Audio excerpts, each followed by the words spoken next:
Merry Christmas, YouTube. I hope you're having a good holiday season. Because I'm not. Look, while you guys were getting cozy and warm with some hot chocolate around a fireplace, I was fuming over something. Who the f*** decided this? Yeah, the Nintendo Switch sold so good, so the next console is the Nintendo Switch 2. Like, did you guys not learn anything? I get that Sony did this for years, but if I showed you a PS1 and a PS2, you could tell which one is which. This shit just looks like the Nintendo Switch 2. I hate to be such a downer, but consoles nowadays kinda suck. The games can still be good, the hardware can still be fast, but the companies just aren't the best. We went from insane stylistic choices behind each console with unique UI evolving from generation to generation into this. This is the white bread of UI. I'm here today because, while you might not realize it, consoles are at one of the lowest points in their history. Every day it seems like they grow more and more distant from what made them so popular in the beginning. Whether that's predatory business practices, bad marketing, or just a loss of personality. But why is any of this happening? Well, in order to understand any of this, I think we have to go all the way back to the beginning, so we can understand the death of the console.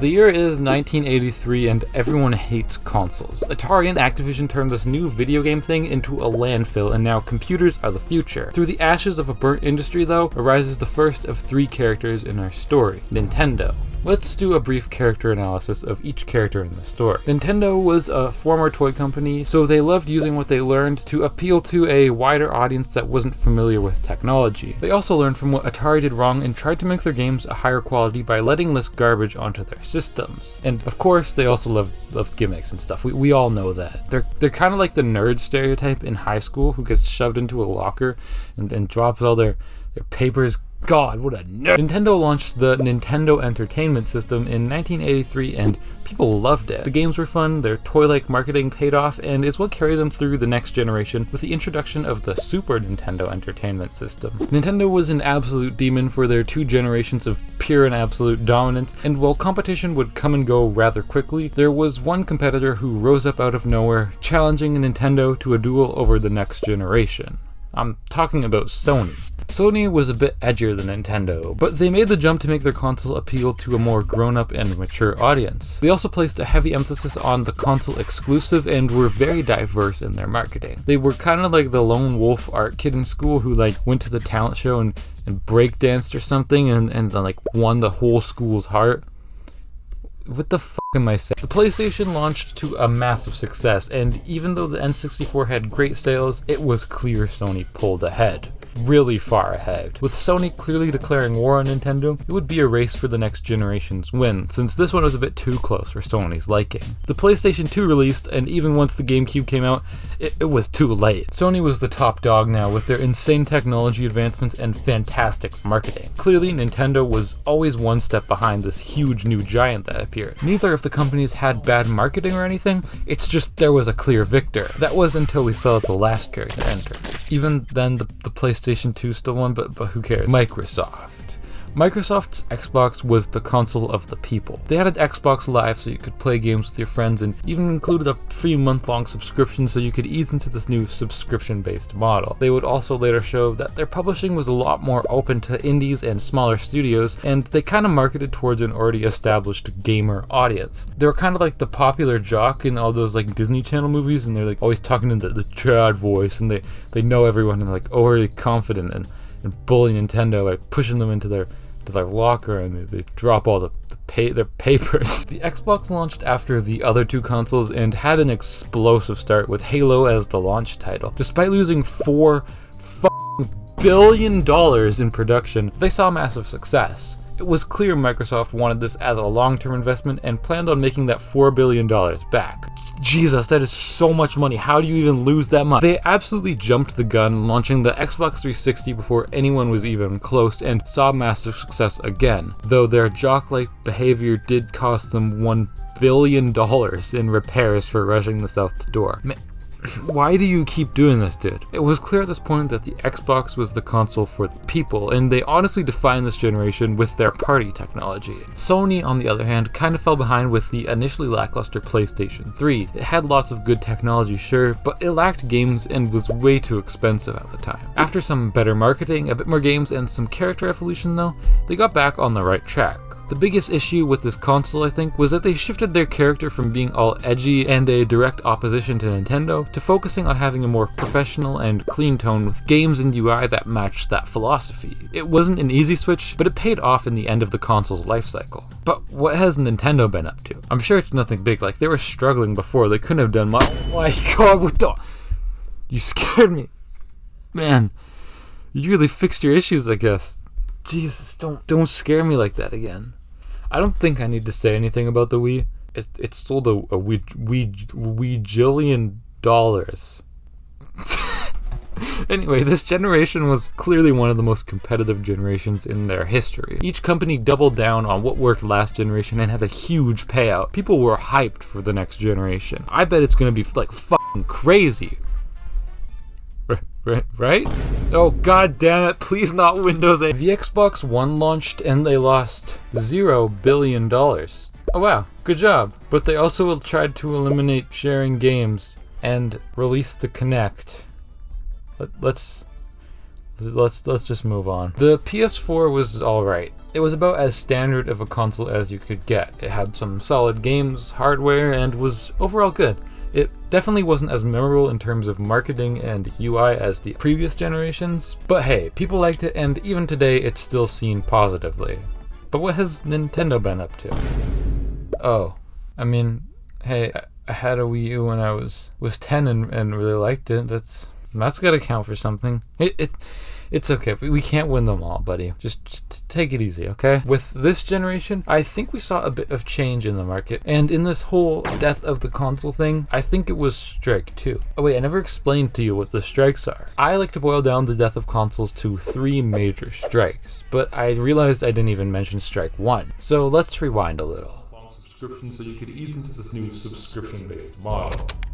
The subscription-based model was great back in the first 2 generations of the Xbox because it was new and made sense at the time. The internet was way more expensive back then, and it wasn't as easy to get access to those party features. But with technology finally getting better and Sony catching up to the amount of social features that Xbox had, suddenly they wanted in on the subscriptions, which would later lead to what I like to call subscription hell. Strike 2, on the other hand, was in the PS4, Xbox One, and Wii U generation. Remember that whole fun character analysis I did of each console? Well, newsflash, they all just graduated high school and became boring, watered-down versions of themselves. Right around this time, the marketing became less about the console and games and personality of the company, and more about the technology. We lost the classic ads like the baby flying out the womb for Xbox, or the weird baby ad for the PS3, or I don't know, though we didn't have an iconic baby ad.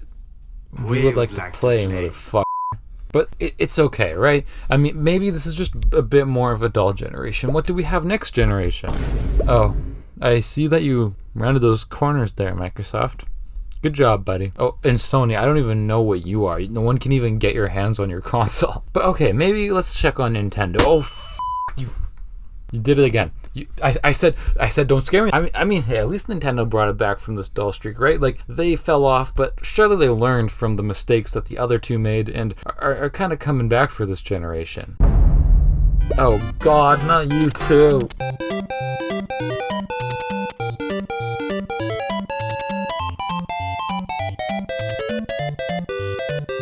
Strike 3 was in this newest generation. Since PlayStation, Xbox, and Nintendo each had their own subscription services, it felt like it opened the floodgates for even more evil behavior in monetization. The amount of sheer greed we have seen these companies display in the past couple of years shows how consoles just kinda need another reset, similar to what we got in 1983. Microsoft, our beloved meathead jock, basically ran himself into the ground with record low console sales in 2024. Microsoft consistently added more ways to monetize the Xbox rather than give the consumers a reason to buy the console, and I'll be honest, they aren't looking good. Sony, well, they released Concord, and that's like $400 million down the drain. Also, they keep remaking The Last of Us. Honestly, Sony is the best out of the three because they still deliver Game of the Year exclusives and don't actively exploit their customers, but their consoles cost my left kidney. Jesus. Okay. We need to take a step back there, because all of this that I just mentioned is nothing compared to what Nintendo, this lovely little company that used to make some of the most memorable fan favorite games and consoles of all time, did. Look, before I start this, I want to say I really want to like Nintendo. I grew up with them, and I say this from the most genuine place in my heart. Nintendo. They released the Switch 2 at an expensive but somewhat reasonable price. That is, if you can get some good games, but nope, we raised the price on those games too. Look, I'm Canadian, so my money is a bit weird, but I am not paying $100 for Mario Kart on an already expensive console. Also, to play online, you need to pay the money, and to play those old games they refuse to make available, you have to get a better version of that subscription, and you know those old games you bought on the first Switch? Well, yeah, it's like fucking $10 to upgrade them to work better on the new expensive console you just bought. Their controllers still show potential for stick drift, and it's an issue they had fucking 7 years ago and didn't fix that. And oh, what's this? Yeah, they also just released a new Pokemon game, one of the most profitable pieces of media in the entire history of the world, in a half-broken state. It looks like this. Not to mention the fact that you don't even own the games or console that you buy. In case that wasn't enough, they also padded in